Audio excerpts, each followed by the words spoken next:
Hi, this is Tony Ruggiero, the Dew Sweeper. You're listening to the Tour Coach Podcast, giving you insights into golf instruction at the highest level, from on the PGA Tour to our learning center at Frederica Golf Club.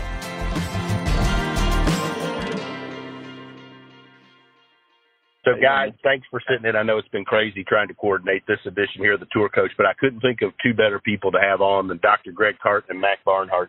I wanted to title this one Going Down the Rabbit Hole, because I read an article. It was Pete Cowan, and it was talking about Henrik Stenson. I thought it was fascinating about how, and Pete took a bunch of the blame, which I thought was cool from a teacher's perspective, about how chasing and trying to be perfect, Henrik had gotten away from a lot of the simple and the fundamental things that he had done to be one of the best players in the world. Obviously, one major players champion. I mean, unbelievable career, and they've been together 20 years. And I thought it'd be interesting to get your perspective, because Rory had an interesting comment as well last week at the Players about watching what Bryson's done, and his driving distance made him change who he was and made him a worse player chasing and trying to do this. And I thought it'd be great to talk to you guys from the mental and the performance perspective. This isn't uncommon. I mean, these are two big examples of guys that are great players, but I see it all the time, and I especially see it in young aspiring players that try to change who they are to become better. Yes. Go ahead, Matt. Tell me what you think about that first. It's the most, I think it's one of the highest, or not the highest, it's one of the biggest reasons that I see players go through slumps or lose their careers, is they have performed at a level to get to the tour, and then they get to the tour, and it's all of a sudden they don't realize that they were improving since they were juniors, probably at 1% every 4 months. They were getting a little better over time. And they get to the tour, and now they're at the highest level of play, and now they think they can get 4% better a month or 5% better. It's not, I hate to use the word comical, but you just watch it happen. You have guys like, I need to get longer, and I need to get this. And they're not going to, if they're hitting it at 290 and they want to start flying at 295, that 5 yards is a lot further than a guy hits at 250 trying to hit at 255. So it's like I say, it's one of the biggest reasons that I've seen is trying to not be who you are. That takes you down. And I've said a million times, you've heard me say this, I think the same thing goes for teachers and coaches. I think people make mistakes and they try to be not who they are as a coach, and they try to change based on a guy who's had a bunch of success or what the latest fad is, and then they get away from whatever their skill set is or what they're best at. Next thing you know, they've messed up several of their players. I don't think it's just players, but I think it's our industry as a whole. Yeah, it's very seductive to chase that next level. I couldn't agree more with both of you guys, and it's really eye-opening when a guy like Rory, who already hits it play far enough, gets sucked into that as well. I believe a lot of these guys, I may be wrong, don't need to get better. They just need to be the best themselves as many times as they can. And once you get to that level, that's sort of the objective, is can I access all my skill more often than not? Because usually that's going to be more than good enough. Rory made an interesting point, and this is why this works for a guy like Bryson, is that his irons are all the same length, so he gets a lot more speed from the rough, which is a big advantage over some of these guys who hit it in the rough. If you start chasing distance and don't hit it straight, couldn't be a better example of this is something that may work for this guy but isn't going to work for everybody. But it's really easy to get sucked into that and feel like you need to do that when you see a guy who has success doing something different.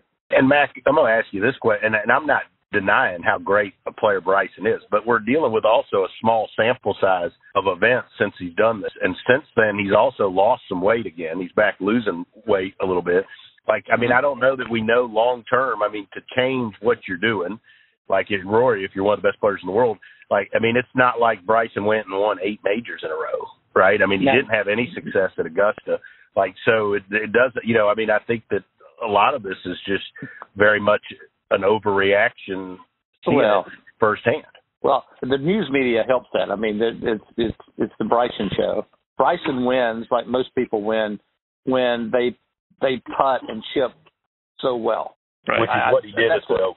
That's what people do to win. No one's ever, maybe Tiger, but no one's ever ball struck people into submission. But people have chip and putted people into submission. Jordan Spieth. But I don't, it's impossible in our business to watch because these are individual athletes. And what happens is where a baseball player has a coach and he has a batting instructor and he has all these people, the golfers, they have a little bit of everything, but they don't have anybody that says this is what you're going to do. So it's up to them. So they've got to make these decisions. And, you know, when you're being paid by a player to teach him, coach him, whatever, you're being paid by him. Sometimes there's the threat of saying what they want to hear to him. Like, if you could be longer, you could be better. Or, you know, low score is what wins. And I always go back to people like Jim Furyk. You know, Jim Furyk, if you'd have taken him and gave him to a teacher and he didn't know who he was, he would have tried to fix something in his golf swing because it doesn't look traditional. And they would have said, and if you don't hit it any further, you're not going to be any good. And, I mean, he didn't change. He didn't do anything. He just did what he did, right? Yeah. Fred Couples. I mean, people that didn't change their golf swings, how many of them were those guys still around? And then you go and try to chase perfection in your golf swing. I mean, that's what I go back to. I mean, I don't know how many race car drivers, you know, I look at these guys, they learn how to drive a race car at high speed. And, you know, there's always little nuances in racing, but I haven't seen yet somebody come and teach them how to shift gears and put the brake on again. And this is what I see sometimes in teaching. I mean, here's a guy at a major championship, and on Wednesday, he's getting a lesson on how to, like, apply the brake and the clutch and to shift it in the third. Yeah. I mean, I think it's time to just talk about strategy, time to talk about, you know, our feels and stuff like that. But the mechanical part of this, it would all go to me, the closer to a tournament, it would be going to Greg, right? Like, to the mental side, to preparation. But these guys always feel like physically is where they're going to make the biggest gains. And that's the rabbit hole. Yes.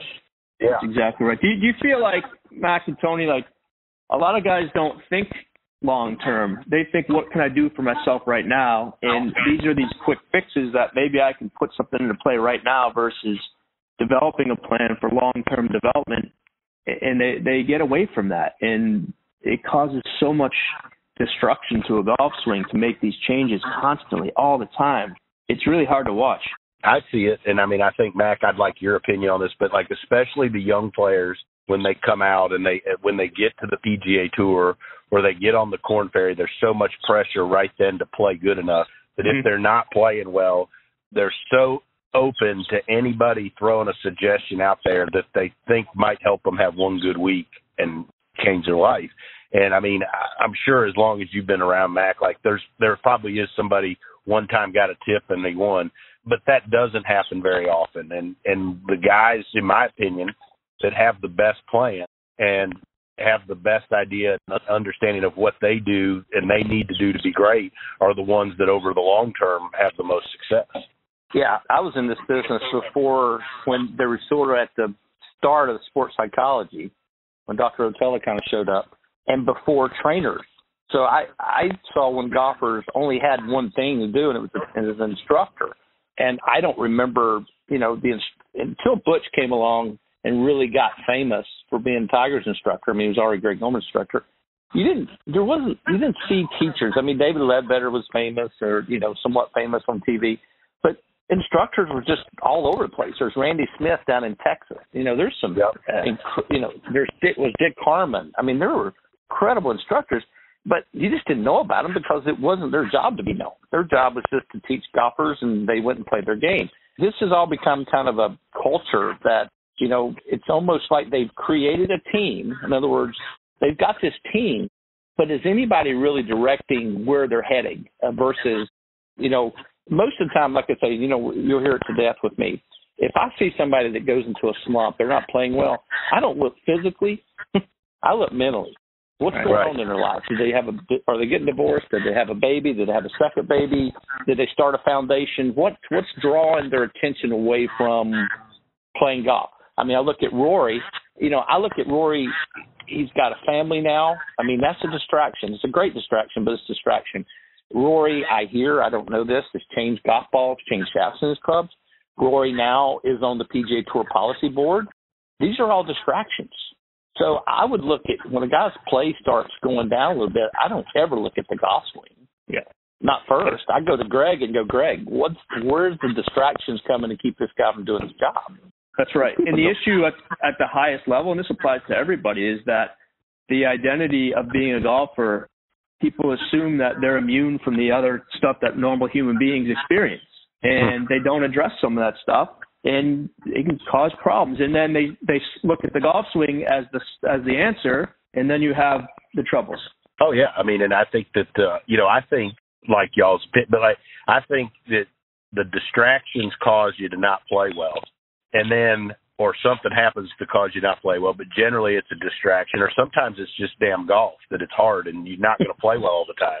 And then the reaction is somebody telling you need to change something in your golf swing, and then you change something in your golf swing, and it never really needed to be changed to begin with. And then to me, the hard part, and we've done some of this with some of our players, but like trying to get them back to doing what they do after a period of time is more challenging. That it's not like you just get back on the bike all the time. No. Well, most people, I mean, golf, I always look at this. I mean, a great career. I mean, if you won 6 times on tour, I mean, that's an incredible career. They put you in the Hall of Fame for that. I mean, it's that difficult to win. People don't realize. It's just, you're talking about beating the best there are, and 5 or 6 of those best there are on fire that week. So I go back to Brian Harman. You know, Brian Harman this past week at the Players' Championship, you can't tell me he lost that golf tournament. I mean, that shot he hit on 17, he's the only guy in the league groups that went at that pin. I mean, everybody else played safe. And I look at it and go, that guy won a golf tournament that last week. In his mind, he won a golf tournament because he had a shot of the gun that a lot of the guys that were under the gun did not hit. And maybe they didn't have to hit it. I'm not going to judge. But I'm just saying, Brian Harman did not lose that golf tournament. He won it. Yep. And he won it in the best position to win. I wouldn't want to play against that guy the next 6 weeks because he's already good. But you give him that kind of confidence, he's scary good. But the point being is that what are you chasing in golf? Are you chasing results? Like, I didn't win last week, I want to change. Or I didn't finish top 10 last week, I want to change. Like Greg said, what is your plan? Where are we headed? Like, what is I see people that chase their tour cards by playing 7 or 8 weeks in a row. That I got to make money. Well, the best thing to do is take 2 weeks off and come back and play, but they don't do that. And there's no one that says, it would be like taking a pitcher that says, man, you need your 200 strikeouts this year, so we're going to pitch you 6 days in a row. Would you do that to a pitcher? Never. Right. That's right. That's a good point. I think that there's so many golfers out there that can learn from, but it's hard to convince, and you talk to players before, I've been fortunate enough to teach a bunch of guys that have gone through college and then to the tour and through Korn Ferry and all that, and you see them get their card and you tell all of them kind of coming up, like, this is what's going to happen. But none of them listen. I mean, they all are like, oh, yeah, I mean, I'm never going to do that. Hell no. I mean, I get it. I've got this plan. You're right. And then they miss the second cut, or a guy chips in to knock them out of Q school and shit, then they fire you, right? I mean, and it's I got to go do something different. And to me, that's, it's hard to prepare them. I mean, or maybe I got to do a better job of preparing them. Maybe that's the answer. But it's hard to avoid that temptation. It's the dialogue, Tony, that it just happens. The dialogue starts early on in these players' careers. And the dialogue is that it's so much easier to blame an instructor for bad play. Right. And I just go back to say, you don't understand the game of golf. I mean, you don't understand the game of golf if you think there's not going to be times you can't play. Right. Okay. Everybody goes through it. And everybody goes, well, what about Tiger? Don't use Tiger. He's phenomenal. I mean, that's not fair. You can't say a lottery winner. I mean, let's go to just average great golfers. Like, when I say average great, I don't mean average by any means. But just take all the great golfers. I mean, they had slumps. Steve Stricker, I think he was gone for 2 years. Yeah. It can happen. It's a tough game. And it's this level. It's one little thing that happens. But the thing I go back to is if you're focused on results, if that's all you're focused on, then it probably won't work out. Whether it's hitting it longer, putting it better, whatever. If it's how much you weigh or if it's what you look like, all those result things don't work. The things that work are process.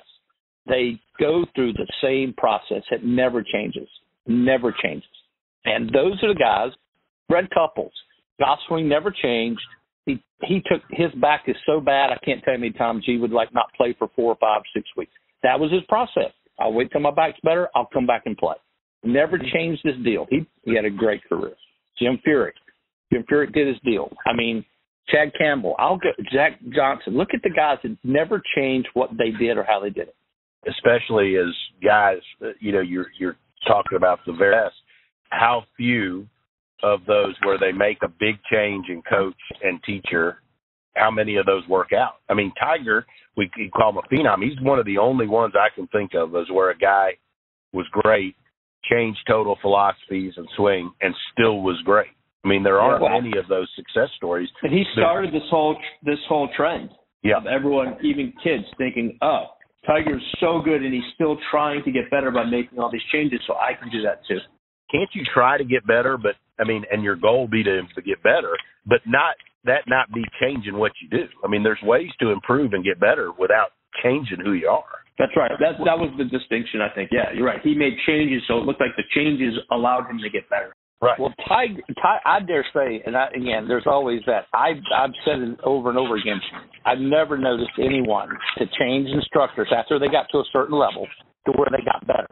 They might have stayed good, right, but they didn't get better. And if I go through the guys that have changed teachers 4 or 5 times in the search for something, and knowing what instructors tell me sometimes when this, so and so goes to the instructor, and I go, how is it? And he goes, well, I can't do anything for him. This guy's just not a great ball striker, but he's an incredible chipper and putter. He just got to keep in front of him. But what's he come to him for? I want to get longer. It drives more people. I mean, I'm not saying it drives them out of the game because these guys are already good at golf. But, the Tiger situation, and again, this is a long time ago, but it seemed like he didn't like the fact that people started getting close to his driving distance. He wanted to hit it longer. I think that he got longer, but he got more crooked. I mean, if he would have kept the swing he had in 2000, I don't care if he only hit it 275, no one beats him. No one beats him. Best iron player, yeah, by far. Well, distance control, all. But anyway, so I just go back to always saying to guys, like, I don't even like guys changing equipment within their own brand when they're playing well. But they go, this new driver, it's longer. But you're not playing bad. Like, let's wait till you're playing bad, then you can throw everything in there. And they go, well, yeah, but I can hit it longer. I know, but you're not playing bad. Yeah, but I'm only 60th on the FedEx. 60th on the FedEx is really incredible, right? Right. A guy that's 130th in the world, people go, God, he's 130th in the world. I go, do you know how good that is? Yeah, and the difference between the guy that's 60th on the FedEx and the guy that's 10th, is a week or 2 weeks. It's a couple of shots. I don't, cycle. Right. It's a cycle. Like, it doesn't take long. It doesn't, from our view, guys, we watch we're the air traffic controllers.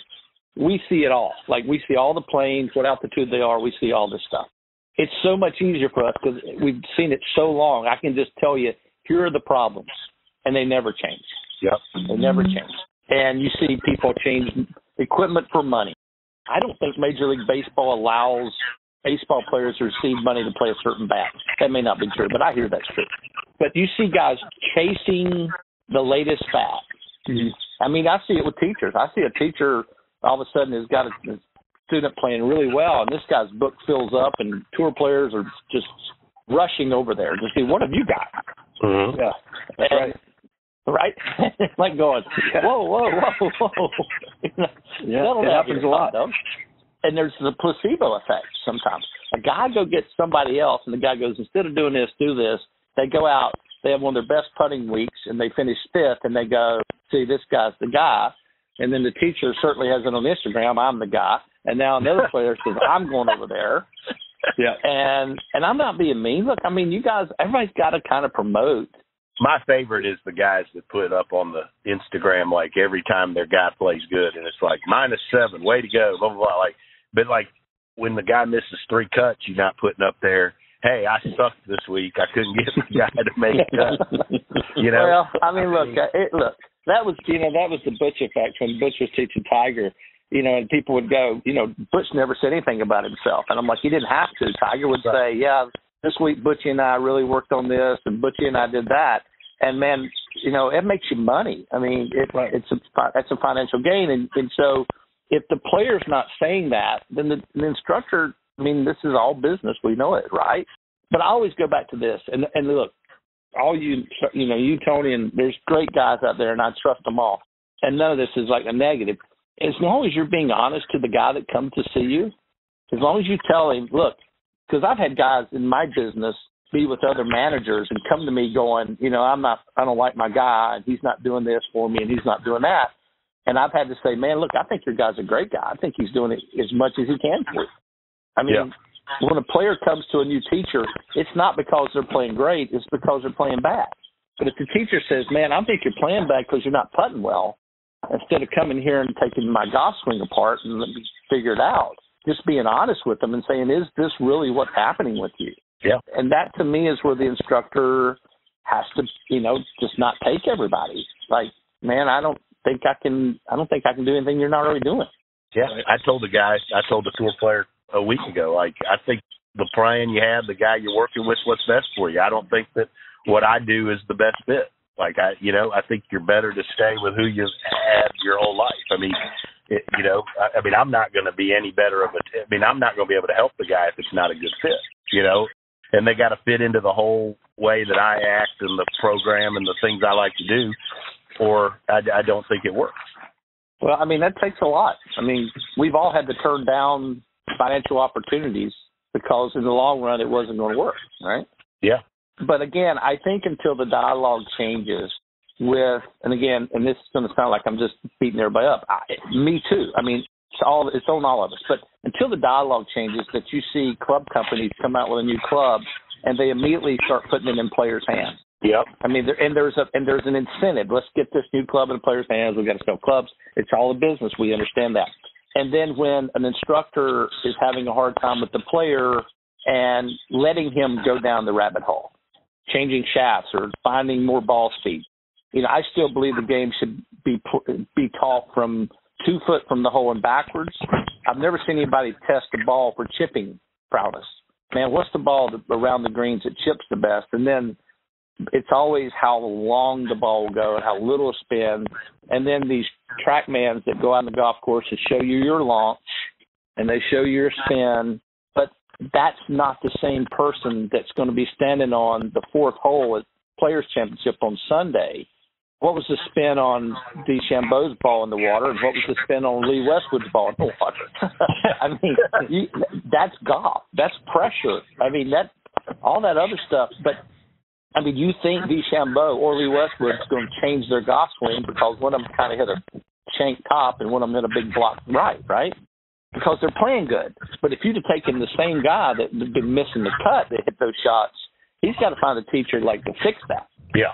And that's just dialogue, man. It's just somebody's got to be in the camp saying, look, we don't need to do anything different.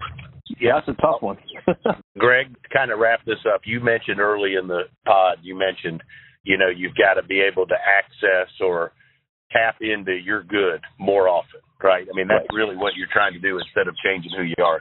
I mean, you've had success, obviously, getting a lot of guys to do this. What are some of the keys? Or is that something somebody can learn, or do they just have to figure it out? No, I don't think there's necessarily a technique or a trick or anything to sort of get you in that mindset. It's more these conversations like this, and here's the data and what happened. And, yeah, that might feel like the right thing to do, but over time, your best bet is going to be being the best you versus trying to be somebody else. Yeah. And it's just a constant message you got to get them. Yeah, and it's just a shift in understanding more than anything. And you don't will your way to do that. It's just these explanation conversations like this that can go a long way. And I also think that's where the team approach does help, is if the player hears that message from the mental coach, from the fitness coach, from the manager, and from the teacher, instead of where it doesn't work. My point is if, the teacher's telling you, hey, I mean, you're doing the right things and you're doing what you need to do, but then, they go to somebody else, part of the team, and the guy's like, well, I mean, I think you ought to be doing a little more of this or a little more of that. Then, sure. You got to have everybody singing from the same songbook.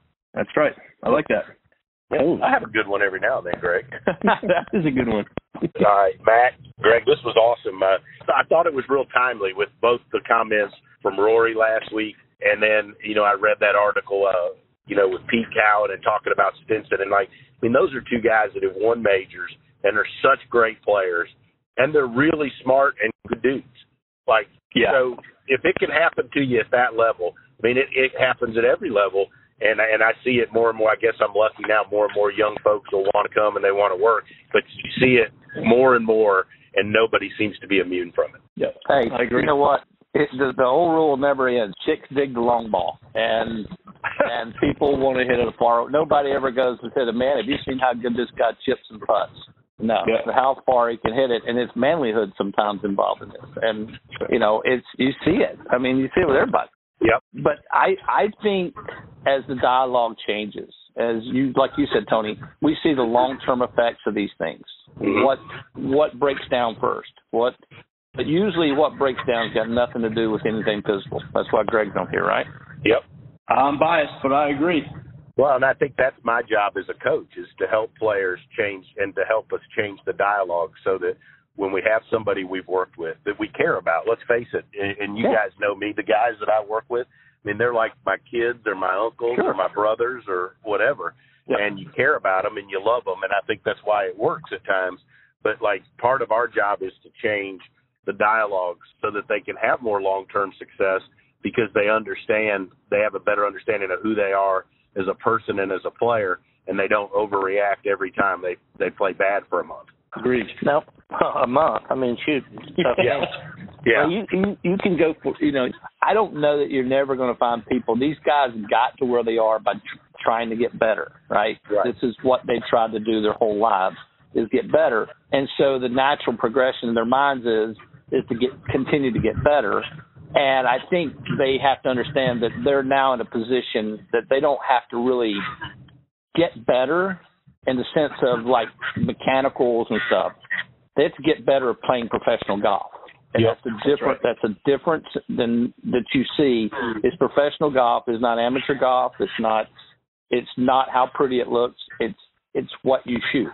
And that's going to vary from day to day.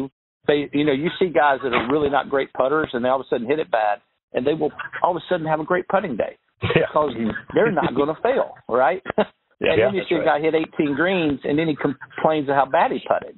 Right. Well, if you hit that many greens, you're going to three-putt more because, you're not chipping it up to 4 feet. You don't three-putt, So it's just having people understand a macro view of your career instead of 1 week, 2 week, 3 weeks.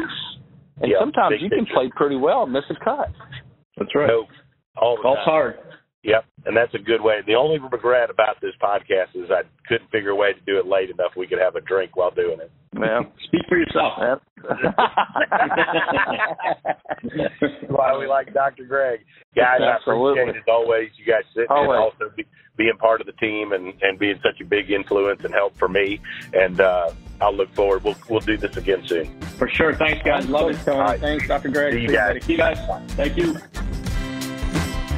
Thank you so much for listening to this episode of The Tour Coach with Tony Ruggiero. If you enjoyed this, make sure to hit subscribe, Apple Podcasts, Spotify, wherever you are listening to this podcast. You can stay up to date because we have weekly episodes coming your way with fascinating people in the world of golf instruction at the highest level. Make sure to subscribe and stay tuned. If you want to learn more about Tony, head over to dosweepersgolf.com to get all the details on what he's up to. Maybe you want to see him, grab a lesson, or go to one of his camps, pick up his book, Lessons from the Legends. You can do that there. If you want to see Tony in action with some videos and other content, head over to golfsciencelab.com/Tony to get more info there. This episode was powered by the Golf Science Lab and was edited, mixed, and produced by Just Hit Publish Productions. We go into year 2 of the Tour Coach.